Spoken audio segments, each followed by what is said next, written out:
After months on the lawn, the collection of tents at the University of Toronto disappearing today. As you can see on the CityNews chopper, only outlines remain, along with a message reading, "We will return," as students and staff continue their efforts to pressure the school into cutting any ties it has with Israel.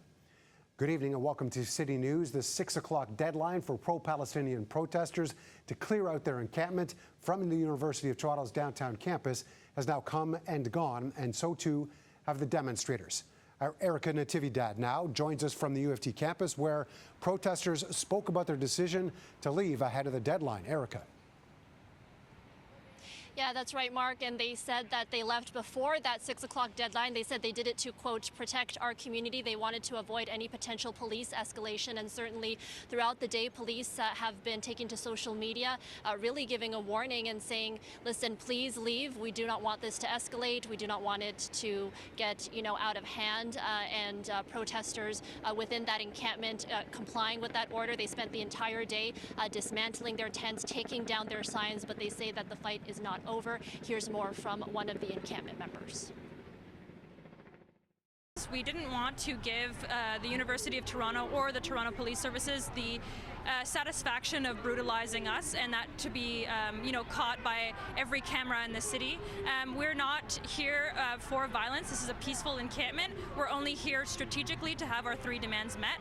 So we felt it was best to pack up and continue our efforts in other ways across campus. Make no mistake, we're going to be here day after day after day, so long as it takes to have our 3 demands met.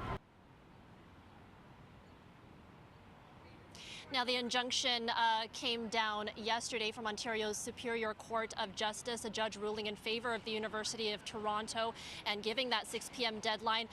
In the reasons for the judgment, the judge found that actually none of the named respondents participated in hate speech and that the encampment was not violent or anti-Semitic.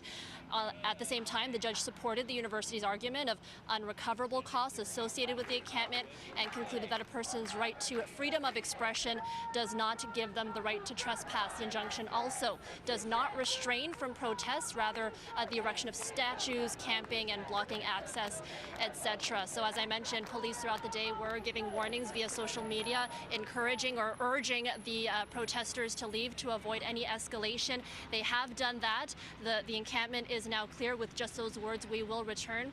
And what's happened now is that there was a rally here about an hour or so ago, and now that demonstration has was moved on to College and is now marching through the streets of Toronto. So their message now is just that the fight is not over.